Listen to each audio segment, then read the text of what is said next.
Hi guys, ఈరోజు మా ఇంట్లో సీ ఫుడ్ ఫెస్టివల్ అన్నమాట. మా అన్న వాళ్ళు బీచ్కి వెళ్ళి ఫిష్ అండ్ ఫ్రాన్స్ తీసుకొచ్చారు. ఇంకా మా పెద్దమ్మ ఆ చేపలకి రొయ్యలకి ఉప్పు, పసుపు, నిమ్మరసం, పెరుగు వీటన్నిటిని బాగా పట్టించేసి వాటర్తో నీట్గా వాష్ చేసింది. ఇలా చేయడం వల్ల ఫిష్ స్మెల్ రాకుండా ఉంటుందంట.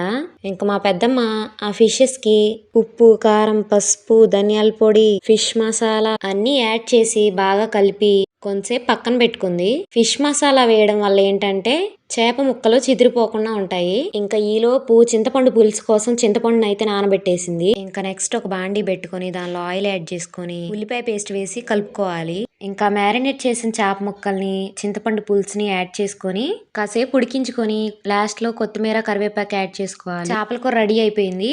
ఇంకా నెక్స్ట్ ఆ చేప ముక్కల్లోనే కొద్దిగా సన్నగా ఉన్నవైతే పక్కన పెట్టామన్నమాట. ఇంకా చేప ముక్కలకి ఉప్పు, కారం, మసాలా అన్ని పట్టించేసి ఒక అరగంట పక్కన పెట్టేసుకొని ఆయిల్లో డీప్ ఫ్రై చేసుకొని తీసి ప్లేట్లో సర్వ్ చేసుకొని వేడిగా ఉల్లిపాయ, నిమ్మకాయతో తింటే టేస్ట్ సూపర్ ఉంది.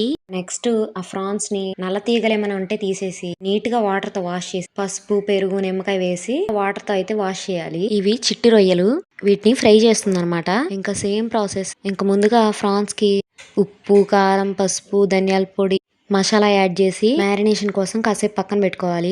తర్వాత ఒక బాండీ పెట్టుకుని దానిలో ఆయిల్ హీట్ చేసి దానిలో ఉల్లిపాయలు, పచ్చిమిరపకాయలు వేసి వేయించి సాల్ట్, పసుపు యాడ్ చేసుకొని ఉల్లిపాయలు కాస్త వేగిన తర్వాత కరివేపాకు వేసి బాగా వేయించుకోవాలి. ఇంకా నెక్స్ట్ ఫ్రాన్స్ యాడ్ చేసుకుని ఫ్రాన్స్ లో ఉండే వాటర్ మొత్తం ఎగిరిపోయే వరకు అలానే స్టవ్ మీద మీడియం ఫ్లేమ్ లో కుక్ చేసుకోవాలి. ఇంకా అంతే, ఫ్రాన్స్ ఫ్రై రెడీ. మొత్తం మేమే తినేలేదులేండి, మా అన్న వాళ్ళ ఫ్రెండ్స్కి కూడా ఇచ్చి పంపించాము. ఇంకా మీకు ఇష్టమైన సీ ఫుడ్ ఏంటో కమెంట్ చేసి చెప్పండి.